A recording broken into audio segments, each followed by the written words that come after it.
عاشق و عیار من میرسم از بلخ جان سرکش سردار من سرکش و سردار من سر به سیاه پوش رند بلانوش پان پی عشق را پای نگهدار من پای نگهدار من بلخیم من بلخیم من بلخیم شوق آرد عالمی از بلخیم بلخیم من بلخیم من بلخیم. درود بر شما، درود درود درود. عرضم به حضور شما دوستان عزیز. بلخیم من بلخیم من بلخیم. بلخ 2 مرتبه به همین زودی ها قیام خواهد شد. پیشگو نیستم، منجمم نیستم، اما چیزی که هست داره اینجوری که باد خبر میاره، خبر از یک شورش در پنجشیر و بلخ، یعنی در شمال خواهد اتفاق افتاد و با خبرهایی که ما از دوستان مبارز پنجشیری داریم بر علیه هیبت الله قیام خواهد شد. حال کار نداریم که پیروزی تا چه اندازه واقعی باشه یا چه اندازه فلان، بستگی به شرافت ملت افغانستان داره که بخوان بازگردن به تمدن و فرهنگ فارسی خودشون، بازگردن به اون ارزم به حضور سهم خودشون از افغانستانی که 35% پشتون هاین و 65% اقوام افغانستان. خیلی ظلمه. ایران باز خیلی بدتره. ایران 1% یهودیان عرب تبار سور و شام و یمنن، 99% اقوام شریف ایران، اما او 1% پول، سلاح، اسلحه، قدرت، اربابان قدرت پایینان و ارزم به حضور شما سازمان ملل، حقوق پشه، همه 90 میلیون 99 میلیون رو نمیبینن، این 99% رو نمیبینن، او 1% میبینن، چون اونا ابزار کار اونها برای خاور میانه است. ابزار شرارت در خاور میانه اون دار دسته علوی ها، دار دسته ارزم به حضور شما بنی تمیم، بنی قریظه، شیخ صبا یمنی و فاطمیون، قاطبیون و اون کسایی که بودن تا به حال. ایران در طی این سالها مذاهب زیادی بهش حکومت کردن و چون در این 600 سال اخیر 500 خورده 600 سال اخیر انگلیس ها خوب تونستن اسلام سواری بکنن و به اهدافشون برسن، از این احمقهای دوست داشتنی استفاده کردن.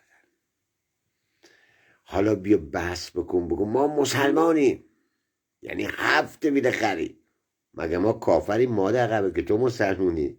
ما مسلمان با سن 14 سالگی خدشه کرد. فقط فرق ما اینه من استمشاق میکنم خطر رو، بوش رو میفهمم، تو خری. تو رفتی تو خشتک اعتقاد همه دنیا حرومزاده و کافرن، ما مسلمان. زرشک.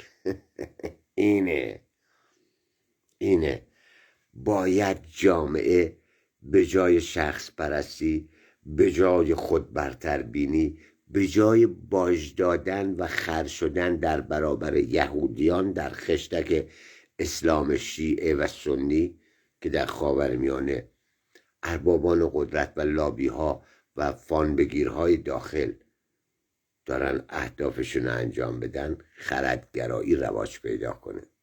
خر مقدسی به درد نمیخوره. اینه که امروز همه چی در دستان احمقهای دوست داشتنی کمپانی مصرف سازی انگلیس و روس هم که دیگه استخونشو چوریدن، دیگه گوش نداره، انداختن اونور. حالا نوبت اینه که یه جنگ قدرت بین خودیهای نخودی انجام میشه، چون اینا اصلا خودی نیستن، ایرانی نیستن. اینایی که سوپر انقلابیان رد مهر دارن، میزنن با اسشون، زینب بازی در میارن، سلیطه‌گری در میارن، اصلا ایرانی نیستن. خاطرجم اینا ابزار کار آپارتاید مذهبیه، نظام آپارتاید مذهبی. اگر شیعه رو در ایران جمع کنن، خاورمیانه دیگه میدان جولان نیست، ابزار قدرت، ابزار جنگشون از بین رفته، را کاری ندارن.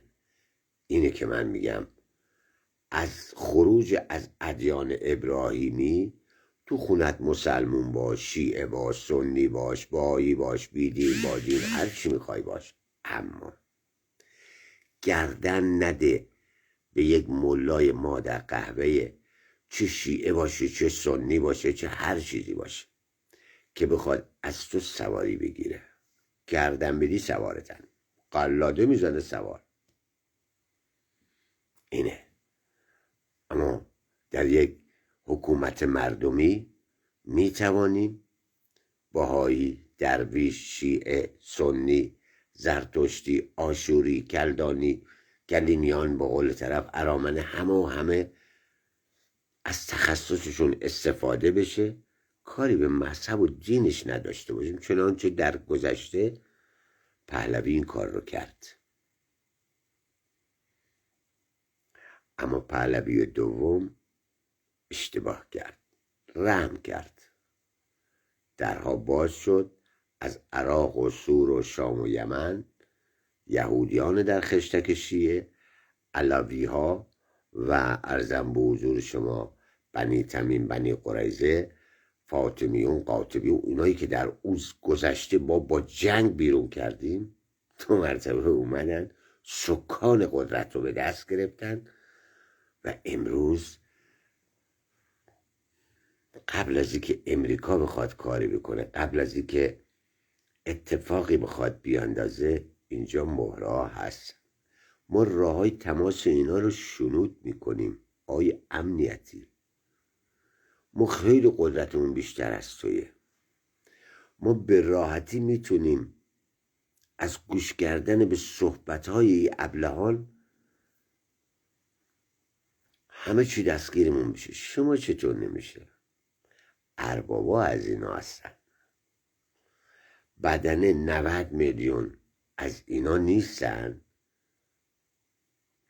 اما اون دار دسته قدار بلندها، قلاد بلندها، آخرطلایی ها، چطور شد که در یک کشور اسلامی شیعه، خوب گوش کن آقای حزب الله احمق، گوش کن، چطور شد در یک کشور اسلامی شیعه عاشق امام حسین ظهور پرچم بدیم با آقا، عدالت علی، در این کشور دوست ها تریلیارد دزدیدن بردن، رزمندگان، جانبازان، خانواده شهدا زندان، فرزندان این مملکت به اعتیاد، فقر، فلاکت، توی مادر قهوه با پررویی بیای دفاع کنی از این. تو ناموس نداری، تو شرافت نداری. خب حالا دیگه رسیدیم به هم، آنچه که گفته بودیم داره پیاده میشه. قربانی کردن یا ملاها یا سپاه. شیر خط بندازید بهتره. اینه که وقتی عقل نیست جان در عذابه.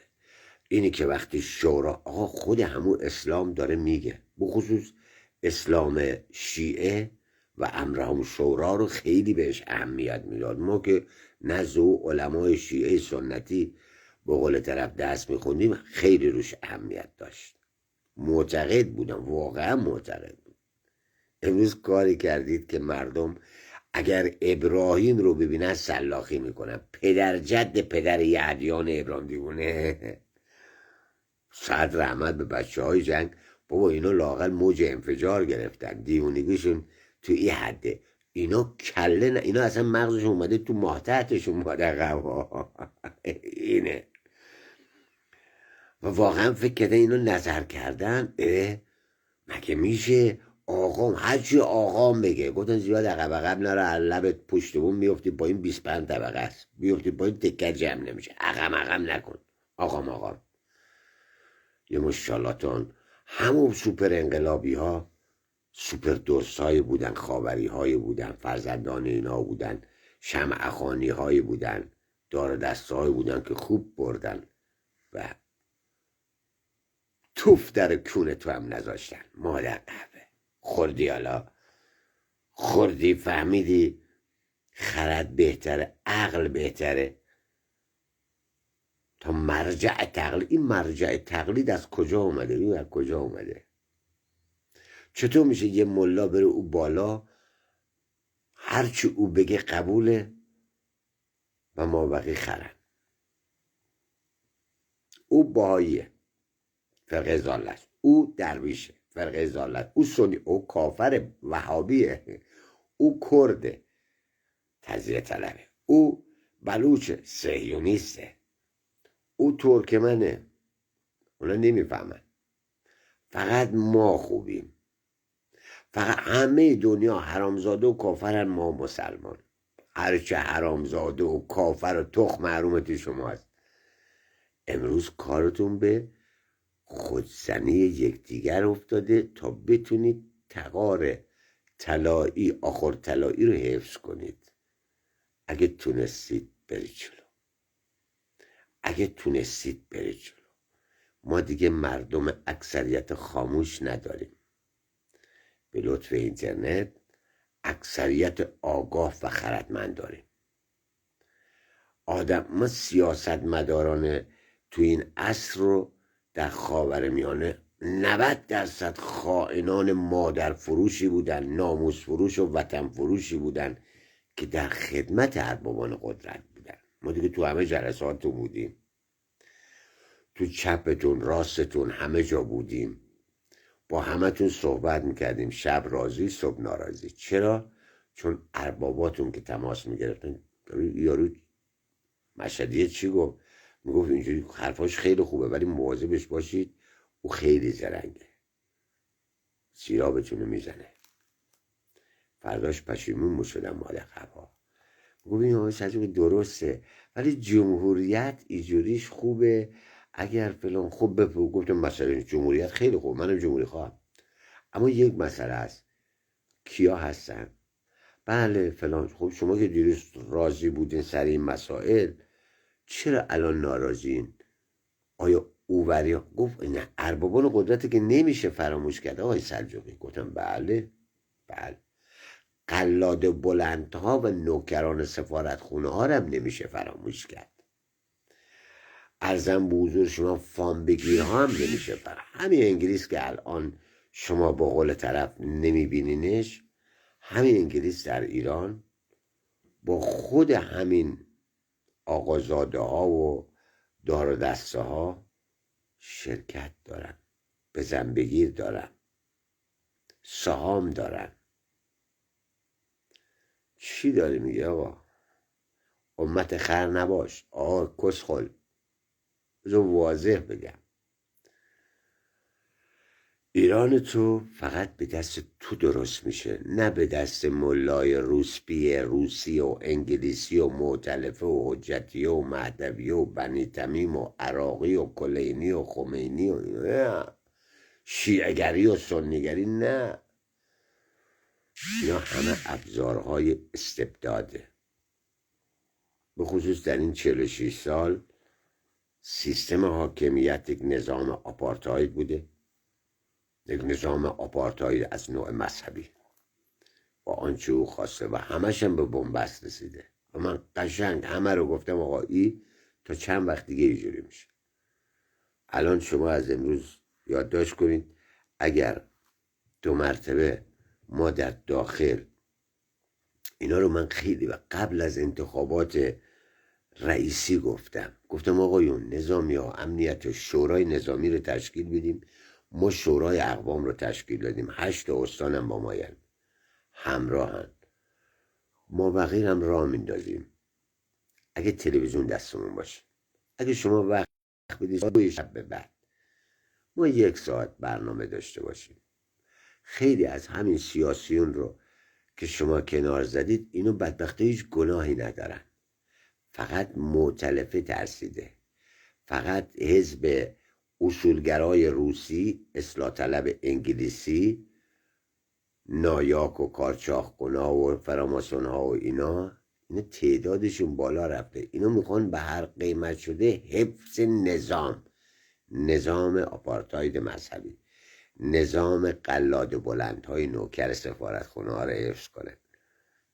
تو پشت خشتک اسلام بهترین او سنگر ضد گلوله است لامصب، و خشتک خیلی قویه. ما تعجبم اینا چجوری تو خشتک جا شدن. خشتک مال 1 نفر خارکستا، از کجا چجوری جا شدین؟ عقبش زیپ داره، جنسش کشیه، کشبافه، چیه؟ شبا کردیه، چیه؟ تف به ذات و شرفتون. او زمانی که بچه های مملکت رو بیگانه آوردید کشتید، امروز همه عنکا بهت میخوره. سپاه بخصوص لباس شخصی ها، ساز، اطلاعات سپاه قربانیت کردن.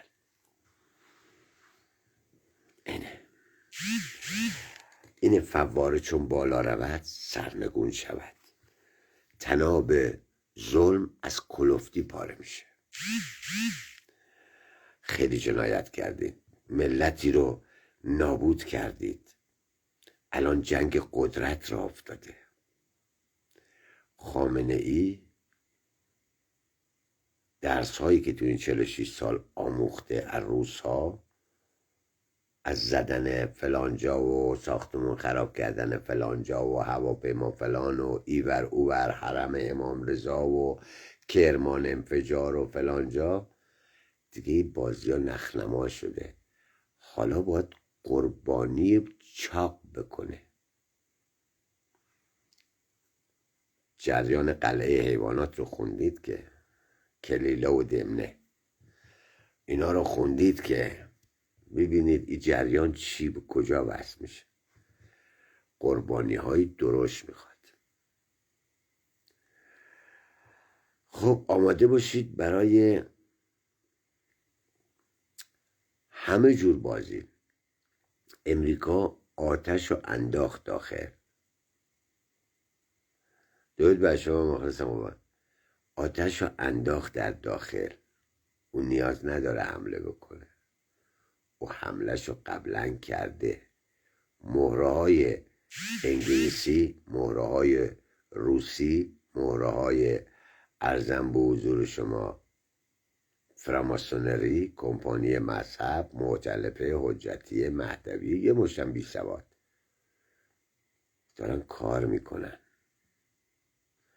اگر مثل همون چند سری چه کسانی آمدن بهترین آدم های نظامی جنگ رو به عنوان خائن، جاسوس، البته یه دستشو بودن ها، از حق نگذارید، و به عنوان خادم، به عنوان ارزم به حضور شما انسان، پدر موشکی ایران، پدر ارزم به حضور شما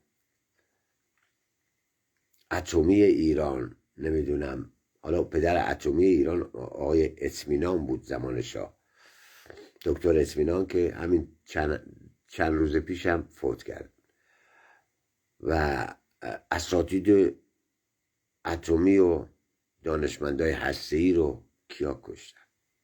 چه کسانی خبر دارن؟ پلبشو میشه. گفتم زمان رئیسی گفتم آقا این امنیتی قدرت رو به دست بگیری، اینا رو کنار بزنیم. میزنن زینب بازی خدا شده، اینا خیلی مادر قهوه‌ن، خصوصا الان که بی سوادای احمق ابلهان دوست داشتنی قدرت، پول و نفوذ سیاسی اصلا به هیچ کس راه نمیدن. شما یه گروه سیاسی پیدا بکن که بتونه ملیگرا باشه، کنار اینا باشه. راه نمیدن این زنازادا. گذر کن. اینا هی به ما فشار آوردن، شما کیف کردید. اون آقا متی که دیونه است، بزنید باباشم بکشید، ننشم بکشید، جد آبادشم بکشید، خودشم بزنید خارکسه فلان فلان شد. نگفتین خار مادر جندان؟ نگفتید؟ خدا شده عروسی را میندازیم تو مرگ سپاه و ملا هر کدوم بشه، چون ظلم کردیم. ما در قوای مش خر بودید.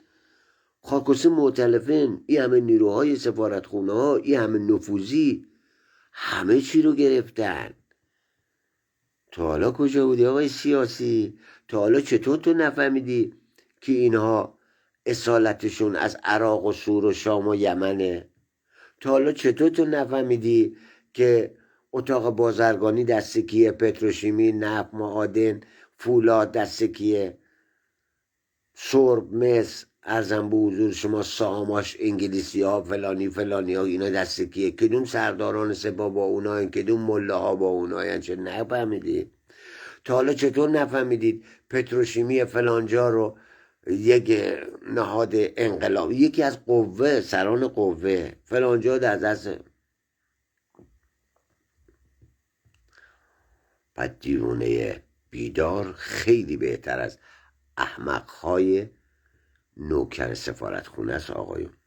هیچ برگی نتونستید بزنید، ولی کینه کردید، فشار دادید، ما رو نابود کردید، ملت ما رو. من بارها گفتم آقا شما تک در بچه های من سر ببرید، بکشید. من فکر میکنم مثل خیلی از بچه ها که تو بغل خودمون کشته شدن، ما یه ترکش خورده گردنمون رفته، خر میکردیم، مردیم، تموم شد.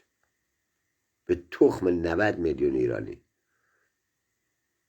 اما مادر جندا تا زمانی زنده ام رو هر تپه 90,000 80,000 شهید دادیم. این فقط مال همین 45 سال بوده. شما حساب بکن در این 600 سال چقدر کشتن این خارکسا.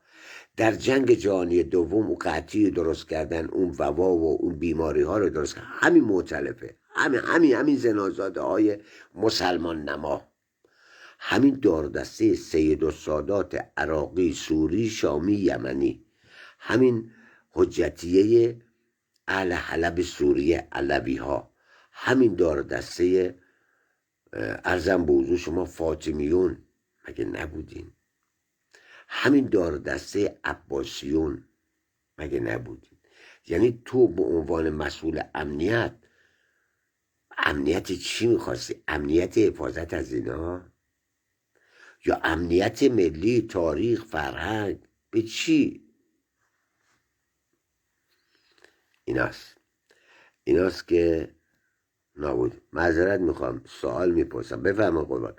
ولی اینا خیلی حروم لقمه‌اند. مطمئنی در آینده خدایی نکرده بلای سر تخم تو که در بیارن. بلا از این بدتر چی میخواد باشه دیگه؟ از اینا زنازاده تر. آخه ما رو تو آتیش جهنم بندازن اینقدر جلزبلز نمی کنیم. این مادر جندگان عراقی، سوری، شامی، یمنی تو خشتک اعتقاد پدر اعتقاد رو در آوردن. ما آدم های 14 ساله جنگ بودیم. امروز سپاهتون هم قربانی میکنن، ملاهاتون هم یه. الان جنگ بین این دو گروهه. سپاه میخواد اونا رو بزنه، اونا میخواد اینا رو بزنه. برد اصلی رو باز هم همین معتلف و حجتیه میکنن. خوب گوشاتو باز کن. او اتاق فکری که داره گوش میکنه اون میدونه من چی دارم میگم. شمایی که میترسید نیاد اینجا نصیحت کنید، من خواهش میکنم. ما احتیاج به آدمهای ارزم به حضور شما نصیحت بکن و نمیدونم فلان نداریم. ما از خون و مرگ نمیترسیم. یا ایران رو بیدار میکنیم، قدرت در دست مردم ایران، اقوام ایران، پایان میدیم به 600 سال زنازادگی مهره‌های انگلیس، روس، کمپانی مذهب سازی، یهودیان نفوذی در خشتک اسلام، عرب هایی که ما بیرون کردیم باز 2 مرتبه در خشتک شیعه‌گری اومدن. اون رای نداریم، این واقعیته. تو به عنوان اقوام ایران، به عنوان کرد، به عنوان ترک، بلوچ، ارزم به حضور شما آذری، نمیدونم ترکمن، خراسانی، چه جایگاهی در اینجا داری؟ چرا باید تو رو ندیدیم؟ بنگ ما بومیم، بومیان استرالیایی ما که بخوایم این سفید پوستا آمدن. حالا سفید پوستا می بود باید میگفتیم بالاخره یه زن از اینا میگیریم، ما هم یه صفایی کردیم. این مادر جنده عرب بوی گوساله میده، بوی خر میده. خواهر اینو بایدم مغزش از کونش بدتر. یه زنید آقا یک مرتبه بذاری واقعیت رو بگیم به مردم. تو چرا نمیفهمی؟ نه یا این حرفا رو بزن. خب من شما رو میندازم پایین. شما از این آدم هایی هستین که از این دار دسته، از این جنس حرامزادگان بیگانه اید. باید بری پایین، یا گوش کن، یا سوال خوب بپرس، یا برای بقیه وحشت آفرین نکن. وحشت از این بدتر که جوان ایرانی رو به خاک سیاه نشوندن. وحشت از این بدتر که ایرانی رو به جاکشی انداختن و کون لخت نوه و نتیجه امام و امامزادتون در اروپا زندگی میکنن. نوه نتیجه این زنازادگان گدا خورما سر خاکخور اروپا نشین شدن، خارج نشین شدن، پروتز میکنن، باسن میکنن، سرسینه ها رو نکشه میدن بالا. اینا با پول کیه؟ مادر جنده ها. اسمتون هم هست ما مسلمانیم، بقیه دنیا همه حرومزاده و کافر. حرامزاده تر و کافرتر از شما مادر جنده ها نیست. سپاه خامنه‌ای ولایت فقیه را به کل برکنار می کند، ولی ترامپ سران ارشد دزد سپاه را می خواهد. آقای مستان جنگ گفت بله، من تو ویدیو قبل گفتم الان خامنه‌ای تو فکر نابودی سپاه قربانی کنه، سپاه تو فکر نابودی ملاهای، اما سود اصلی رو مؤتلفه حجتی مهدویه میبرن. سود اصلی رو کمپانی مذهب سازی میبرن. آی امنیتی، اون چی که به تو یاد دادن کس و شعر بوده. اون چی که ما از اربابای روس یاد گرفتیم، از تاریخ و تمدن گذشتمون یاد گرفتیم. وقتی مثل بلبل میشینیم روسا رو محکوم میکنیم، اونجا بیا گوش کن. راد نمیدن. اعتماد، روسا به هیچ احدی اعتماد نمیکنن، فقط خرج سواری میکنن. اما ما اعتماد کنیم. چرا؟ چون بلد بودیم، راهشون رو میدونیم. به هر حال ما مردمان خاورزمینیم، بلدیم چجوری با دوست و دشمن صحبت کنیم. دوستی که دوستی سرش بشه رو قبول میکنیم و دوست نماها یعنی دشمنانی که در لباس دوست میان رو سری رد میکنیم. ایناست. پس حواستون جمع باشه. اتقای ارتش و سپاه همه طرحهایی که ما دادیم دارن میدوزن. کار یهودیای خواه. شما فکر کردی اینا کسخلم بذارم من صحبت کنم؟ اینا مغز ندارن مادر جندا. اما اربابان بزرگشون و اتاق فکرشون میگه گوش کنید، کدهاشو بگیرید. اینا خیلی خارکستن.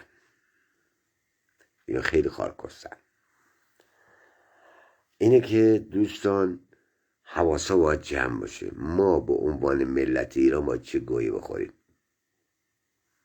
از شر اینا باید راحت بشیم. اجداد ما خون دادن، جنگیدن و اسلام بدوی و عمری رو به قول شما بیرون کردن، چون ظلم کرده، جنایت کرده، کشتار کرده. امروز این اسلام نماها، این یهودیان در خشتک شیعه که اول علمای محترم شیعه جعفری رو سربنیز کردن، نابود کردن و افتاد دست اینا و انگ کفر رو به قول یارو ارتداد و توهین به مقدسات و جعلیات و خزعبلات و خرافات رو به اسم دین به خورد تو دادن. تو بیدار نیستی. کسی که بیدار نیست باید تو خواب بمیره. کسی که بیدار نیست 2000 عرضه اصلا به درد نمیخوره. یه آدم معتاده به درد نخوره، صبح نشه کنه شب بخوابه، شب بخوابه صبح نشه کنه. یه کس شعر. این انسان قابل اصلا صحبت نیست. این زنازاده. یه گاو داشته باشه شیر بهت میده. بیدارم که بشه دزدی میکنه. اینا همونه. بیشترشون هم آدم های فاسدی هم.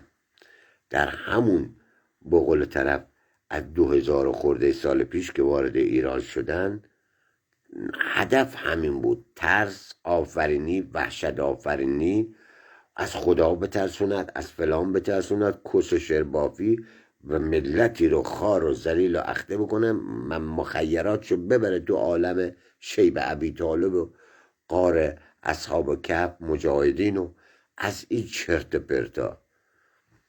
4 نفر آدم حسابی را ندادن، بودن در طول تاریخ، کشتن. همین عبدالحسین کلانتر مادر جنده مگه امیر کبیر رو نابود نکرد با او ملکون خان؟ همین دار و دسته ها مگه نبودن تیمورتاش رو قربانی اهداف خودشون کردن که گفت اگه تیمورتاش به قول طرف با این تر بره جلو، رضا شاه قدرتش اساسی خوبم رفت جلو، علی اکبر داور خوبم رفت جلو، خیلی های دیگه. اما ما در قهوه های نفوذی همیشه بوده. این سری میخوایم یک صافش کنیم، یک دست کنیم. تو سپاهی خارکسته نفهمیدیم ما چی گفتیم، تو امنیتی 90% اربابان دست ایناست. راست میگید، همین فردا هیچ کاری نداره، را بدید ما 500 نفر از تو زندان بیاریم بیرون. 500 نفر آدم های سیاسی.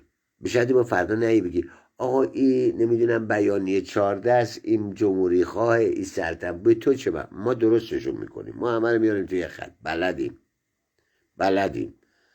میگیم آقا ما خواسته های شخصیمون خیلی چیزاست، شخص پرستی هم دیگه نداریم، یا ایران رو اول نجات بدیم بعد میشینیم با هم سر میز صحبتامونو میکنیم.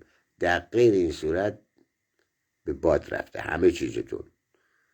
بعد ببینم میتونن اینا همه که ارزم به حضور شما از این دار دسته زیبا کلام و سازگارا و نمیدونم مهدی نصیری و آخوند اکبرزاده اومد خط بینی کشید، گفت آقای خامنه‌ای خیلی انسان شریف و خوبیه، به من وقت داده، من به ایشون توهین کردم. گل خال کسه، تو کونه کار نبودی، تو اصلا مای تو اوسه کار نبودی، جاکش. اینه اینا هم خودشون میدونن. کسانی که در جبهه اگه نمیکشتی میکشتن، بودن از مرگ نمیترسن. خودشون با بیشه میگفت الو فلانی من این منطقه رو بزن، میگفت آقای کد خودتونه، میگفت همین منطقه رو بزن، ما دور شدیم از اونجا. وقتی میزدن خودشونم کشته بودن.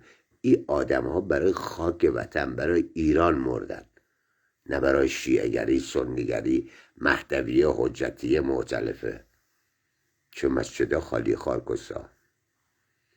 آقای امنیتی اشتباه کردی، تو توسط افکار تو دادی دسته مادر قهوه و خوچی و امروز همون اسلامگرایان جبهه مقاومت، نیروهای مقاومت به فوش خار مادر میدن.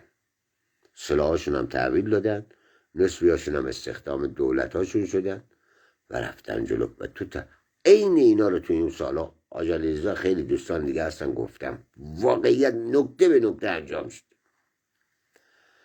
چون گوش نکردی. بعدم یعقوب لیث رو در مکه زیر آبش رو زدن. بله اینا هست، اینا هر کار میخوان بکنن. ما مأموریت خودمون رو انجام دادیم. بعضی ها میگن آقا عرضم به حضور شما با گفته اجداد ما که شمنیز و بودایی بودن، بودای 5 میاد. بعضی ها میگن ارزم به حضور شما سوشیانت از زرتوش میاد. بعضی ها میگن رام هند نمیدونم فلان پیش بینی کرده فلان میاد. بعضی ها میگن آقا هیچ کدوم اینا شخص خاص نیست، کلامه، صحبته، آمده تو نگرفتی، خیلی وقت شده. تو اگه میگرفتی امروز گرفتاری خوزعبلاتی ملاهای مادر قهوه نبودی که اینا 2 آخوند توی اتاق بکنی همدیگر رو خوردن. خدا رو شاهد میگیرم، من که درس علمی خوندم که. پس گوشه رو باز کنید.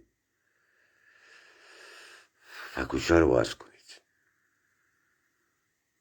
ما قبل از اینکه هیچ اتفاقی از بیرون بیفته، خامنه ای هم فهمیده بود یه چیزایی، میگو بیرون، خب بیرون اربابای خودشونن.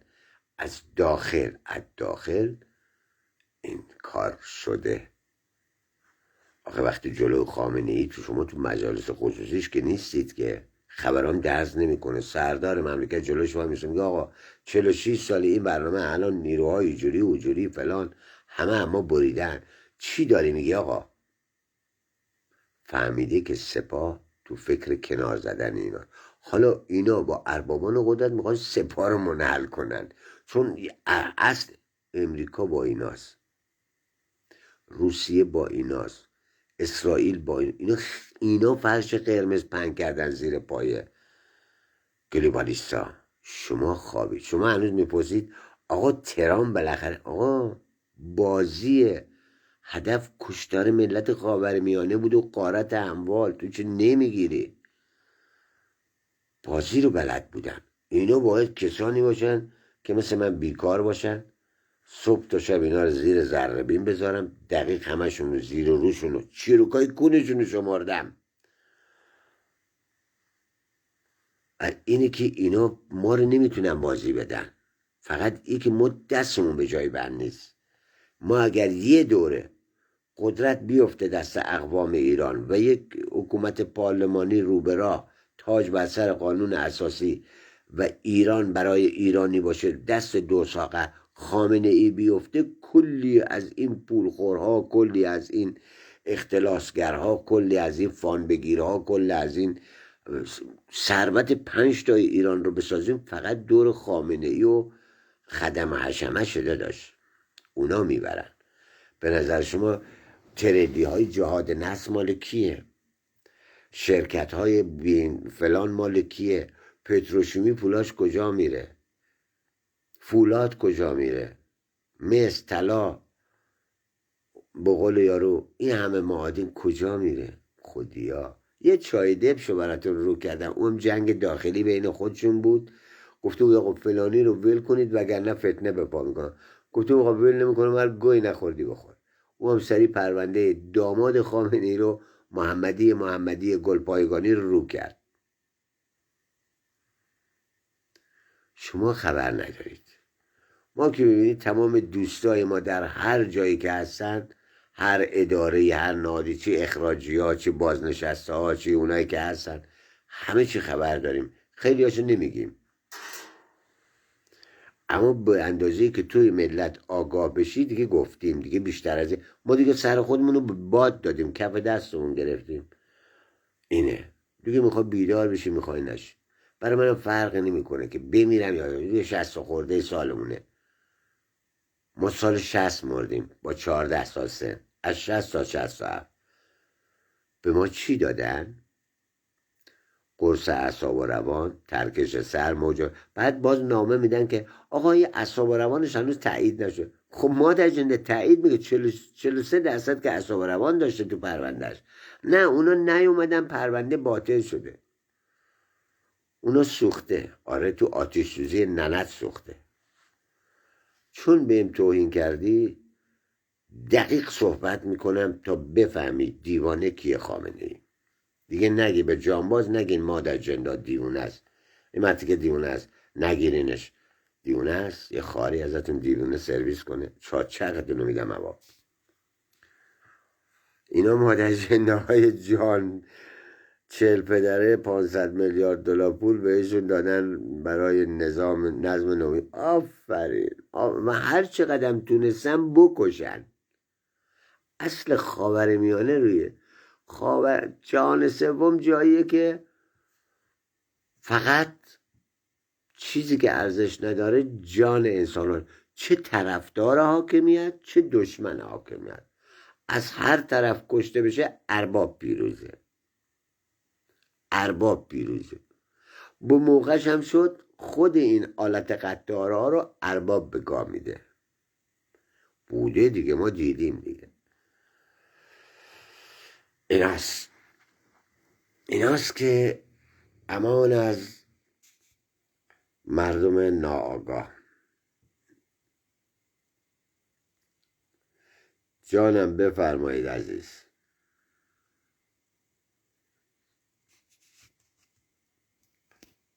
بخوان همش. همینه دیگه، همینه دیگه آج عزیز. گرفتار کردن ملتی رو. ببینم سوال دوست عزیز ما چیه. شماره میذارید؟ بله من شماره گذاشتم، باز هم میذارم.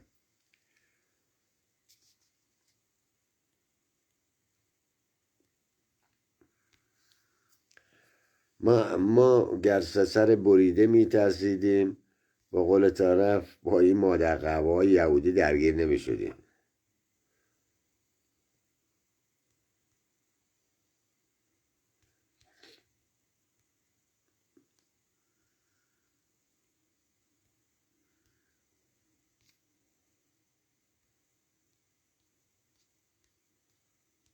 این شماره واتساپ، هم واتساپ هم تلگرام، هرچی هست تو این شماره است. مسئله ما اینه که ما رو در لفافه اوهام و خرافات نگه داشتن و دشمنان همون دین، همون اسلام به ما حکومت کردن. پیاده نظام ارتش روم به ما حکومت کردن که یه وقت ما دنبال استقلال و امپراتوری گذشته نریم. ما باید بربرها بمانیم، کمونیست ها بمانیم، آسیایی ها خاورمیانه‌ای بدبخت بمانیم، وگرنه شاه درست میرفت جلو. گوش نمی کنید.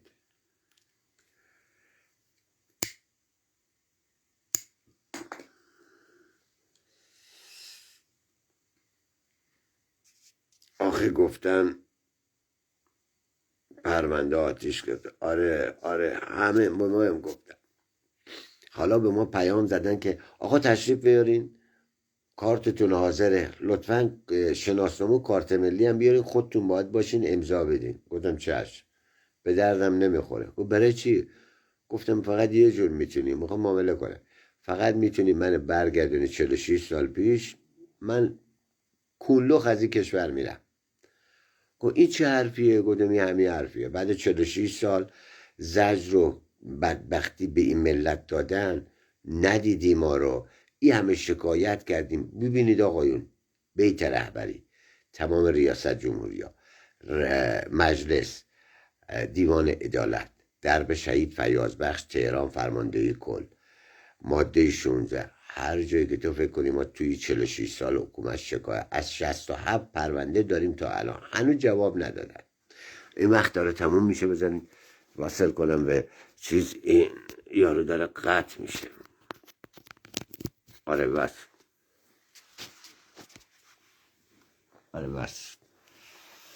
این اینترنت ما هم به قول این مال برقه، مال اینترنت است. برقش داشت تموم میشه و شارژش. اینه که ما اگر میخواستیم آقایون بترسیم، مطمئنا تا حالا ترسیده بود.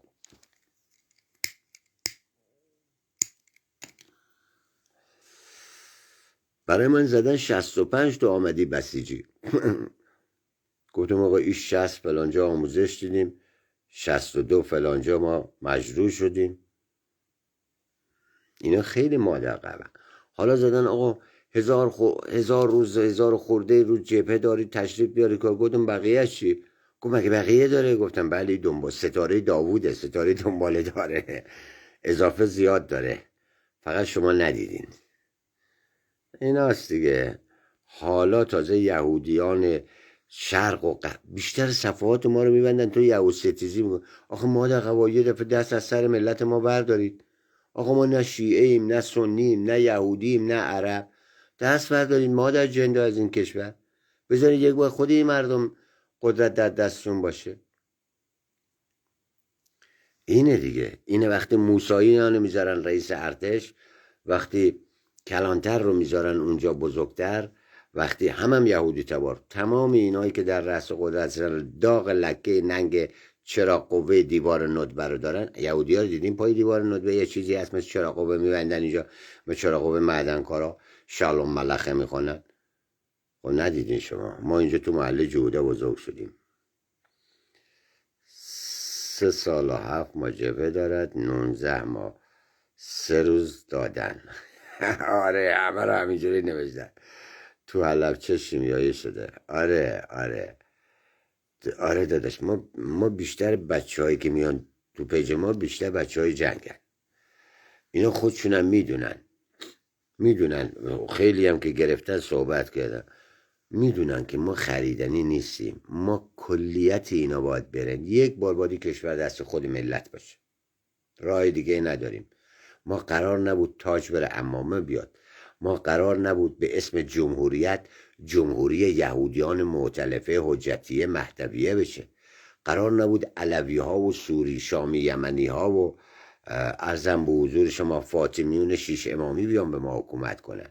قرار نبود که سیستم حاکمیت دست سید و سادات بیفته. ما بقیه اینجا آدم نیستم ما در قبا.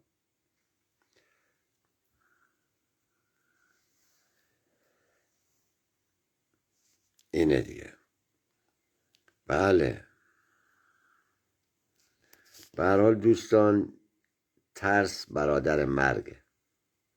هر که به ترسه. ما داشتیم یکی از این بچه ها بود پارتی قوی داشت از خط مقدم، اون موقع مال ارتش بود بسیجی، ما همه خط شکنا همه آماده کشته شدن بودیم. اما تو ارتش که بودیم تکاور ارتش، یک نفر بود گفته بود آقا به خاطر این که 2 تا برادرش، یکیش نمیدونم جناب سروان فلانیه، یکی نمیدونم توی ستاد اینا، این سرباز برگرده پادگاه خدمت کنه، از خط مقدم بیاد. گفته بود باش. خدا شده رفته بود پادگان، شانسی بدبخت هواپیما راست میاد پادگانو میزنه اد گل جایی که این بدبخت بوده. ببین آقا، میگه روزی که قضا هست در آن مرگ روا است. گوش میدی؟ روزی که قضا نیست در آن مرگ روا نیست. تموم شد. از اینا بیا پایین. ما هنوز معتقدیم گر نگهدار من آن است که من میدانم، شیشه را در بغل سنگ نگه میدارم. اینا خودشونو خیلی تافته جدا بافته کردن. اینا صاحب قدرت. تمام اینا کاسه بشقاب فروش بودن، پیاز فروش بودن برادران رفیق دوست، زغال فروش بودن مثل لاجوردی.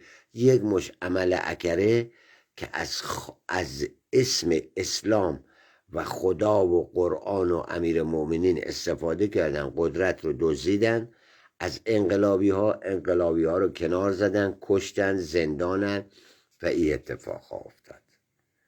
این است. ببینید در خود اسلام بصیرت اولین شرط. شما هیچ مسلمانی رو پیدا نمی کنی، اونم مسلمانی که ارزم به حضور شما پیروی عدالت امیر مومنان باشه. آقای حزب اللهی، ما خیلی از شما سینه چاپ در بودیم. امروز فهمیدیم اسلام شده آلت قطار اره در دست گلوبالیست و اربابان قدرت و نفوذی ها در اسلام، چی در شیعش در ایران، چه در سنیش در افغانستان، چه در منطقش. این هست دیگه. شما حساب کن مهد تاریخ تمدن اسلام عربستان. چرا باید یک دفعگی از بین 1000 خورده شاهزاده، یک شاهزاده غربگرا، یک نفر که در اروپا بزرگ شده بن سلمان رو بذارن؟ چون احساس خطر کردن. 90 سال حکومت سلطنت آل سعود به خطر افتاده بود. رنسانس داشت میشد، زیر و رو داشت میشد. سریع اینو گذاشتن گفت خودمون این کار. اینا میخوان همون کارو بکنن، عرق فروشی واکنن، دیسکو رو راه بندازن، بزن و به رقص و بلرزون و به چرخون تا هر چه تو دوست داری دیگه از حد اعتدال خارجش کنه. بعد بشه چی؟ بشه فاحشه خونه‌ای که اینا میخوان. همه اینا چرت پرت بود. فقط اینا اعتقاد رو بازی گرفتن. بیشتر آقایونی که یک چفیه دور دسته مبلش، یکی بالا سرش کوبیده بود، عکس شهیدم گذاشته بود، یکی دور گردنش سر از کانادا در آورد. خارزاده آقای طبسی. دیگه چی میخوای؟ نتیجه امامزاده هاتون کونه برهنه تو اروپا میچرخن. دختر و پسر سرداراتون اونایی که اینجا هستن ببین کدومی کهشون بیابرو نیستن. آقا این از این بیام پایین. عطای اسلام رو به لغاش میبخشیم، همونطور که اسلام بدوی و عمری رو بیرون کردیم، این اسلام به قول یارو شترگاه پلنگ عبری عربی یهودیان در خشتک شیعه هم بیرون میکنیم. اتفاقا خود امام حسین خیلی خوشحال تره، میگه آقا همچین جانورانی نباید، اینا ما رو کشتن دادن، اینا دعوتنامه دادن، ائمه آمدن در اون شهرها، آمدن کوفه، آمدن سامرا، آمدن کجا و بعد بکشتن دادن. نفوذ بنی تمیم، بنی قریظه. مگه شما فیلم محمد رسول الله رو ندیدید؟ اصلیشو یعنی نساختن، داستان اصلیش رو نخوندید، یا مثلا تو خود روایت های اصلی که به زبان عربی خود اونا نوشتن 90% جنگ پیامبر با اوس و خزرج بود، با یهودیا بود. چرا باید آنچن کوین مسیحی و او چیچی باباس بود اینا بیان این فیلم رو بازی بکنن، هنرپیشه‌های مصری و اینا این فیلم رو بازی بکنن و 1% از جنگ های یهودیت هم نشون ندن، چون برای امروز بخوان خرسواری بکنن. چرا باید در طی این سالهایی که جمهوری اسلامی اسمش از هر جا گیر میکنن ما ایرانی هستیم، ما مردمان فلان هستیم، ما النژاد ایرانی فارسی زبانان به کمک فاطمه زهرا میاییم، یاران امام حسین میشویم، چرا یک فیلم از تاریخ و تمدن کهن تو حتی یک کلیپ 2 دقیقه‌ای نساختن؟ اما داره دیگه. چرا بدنامترین آدم‌هایی مثل همین مختار ثقفی رو بیارن چهره اونجوری نشون بدن؟ ایناست همه اینا شرط دوست عزیز، همه اینا هست. وگرنه من خیلی از شما معتقدتر بودم، شایدم الانم باشم خیلی بهتر از شما، اما چیزی که هست آنچه که امامان جهنم در آخر از زمان میان، خر دجال و امامان جهنم، همین مادر قهوه هن. همین دروغگویان در لباس خدا هن. اینها اگر لباس از قرآن به تن کردن آتش بزنید، چون اینها فتنه آخر از زمانن. این خاطر جمع بشه. من نمیخوام بیام برای شما بگم که آقا بله مردی از قائم آل محمد ظهور میکنه صلوات الله علیه فلان، این برنامه ها این برای کسی که مسلمانه. اما بخوام اینو بگم واقعیت ماجرایی که گفتیم آقا از ادیان ابراهیم خارج بشید تا کشور درست بشه رو بین بردم. من میگم آقا هر که هر دینی داشته باشه، با هم جنگیدیم. یکی اول می اومدم گفت آقا ما باهایی هستیم، فوش میداد، یکی میگه ما درویش هستیم، بعد کم کم اول باشون دعوا میکردیم، بعد اینا رام میکردیم، صحبت میکردیم، آقا هر چی میخواد باش، کسی به دین تو کار نداره. شما که از این حزب اللهیه بدتر کردید. بیایید، مگه ما در زمان شاه امیر عباس هویدا باهایی نبود؟ 13 سال قیمتی خودکار نگه داشت، آدم با شرفی بوده. پس اما شما بخواید بچسبونی به دین باز اینا برن شما بیاین، این خبرها نیست. این بار ما دین رسمی، مذهب رسمی نداریم. این بار قرار نیست که 2 مرتبه باز هم با اره برنده‌ای با آلت قطاری به اسم مذهب و اسلام سواری از ما بگیرن، ما رو بکشن. گوه خوردن. این یهودی ها رو باید از این خشتک انداخت. یعنی اسلام از اینا بگیریم، اینا هیچ گویی نمیخورن. ایران تو خونت مسلمان باش، تو خونت اصلا خر بپرست، به دولت چه ربطی داره؟ گوه خورده دولت. ایناست که این مادر قوا با این حربه آرمان شهدا رو از بین بردن. او هدف اصلی ما انقلاب رو از بین بردن. جمهوریت رو خامنه‌ای بیاد جواب بده، بیاد بگه آقا جمهوریت یعنی چی؟ اسلامیت یعنی چی؟ جمهور اسلام یعنی چی؟ اینه دیگه. به بنبست رسیدن، جواب ندارن. رو این حساب هست. خلاصه فریب نخورید. عصر فریب و خریت دیگه تموم شده. عصر بیداری داره میاد. باید هوشیار باشید. راکار ما فقط دست اقوام ایران که بتونن قدرت رو از این نفوذی های بیگانه، قدار بلند هایی که در این سده ها، در این 600 سال به اسم مذهب، به اسم خدا حکومت کردن بگیریم. ما نه سب نبی کردیم نه قرآن. اما خشتک زینب، پیرن و عثمان، عصای موسی دیگه نمیخوام داشته باشیم. این واقعیت. گوش کن. ایناست. یک فیلم از پناه دادن کوروش به یهودیا و خیانت. آره اونو دیدم. اون خارجیه. و کشتار ایران جشن پوریم. آره جشن پوریم همینه دیگه. الان شما فکر کردی بعضیا میگن اسرائیل انشالله بزنن. گفتم آقا اسرائیل مادر ایناست. اسرائیل، اینا خدمت به اسرائیل کردن. تو خبر نداری وقتی تو بیتش، تو امنیتش، تو تمام رده های بالا و پایین این کشور جاسوس های اسرائیل هست. یعنی اسرائیل همینان. تو چه نمیفهمی؟ اینا فرش قرمز پهن کردن زیر پای اسرائیل امریکا. خب شب شما بخیر. من خستم، برم بخوابم. اگه سوالی ندارید دیگه. ما تا اونجایی که از دست اون بر می اومده، تاریخ و فرهنگ و نمیدونم تمدن 9000 ساله و 9600 سال تمدن گوهرمهر بلوچستان، عرضم به حضور شما میریم تمدن‌های 100,000 سال پیش رو به قول طرف. کره زمین به قول خود اینا 4 میلیارد و خورده سال، به گفته دیگه 6 میلیارد سال به وجود آمده. ما از اول که وحشی نبودیم که تا امروز که بخوایم اینا بیان ما را آدم بکنن. قبل از اینا ما تمدن تارتاریا داشتیم، یا به قول معروف تاتارها، که اینا جهان رو در تسلط داشتن.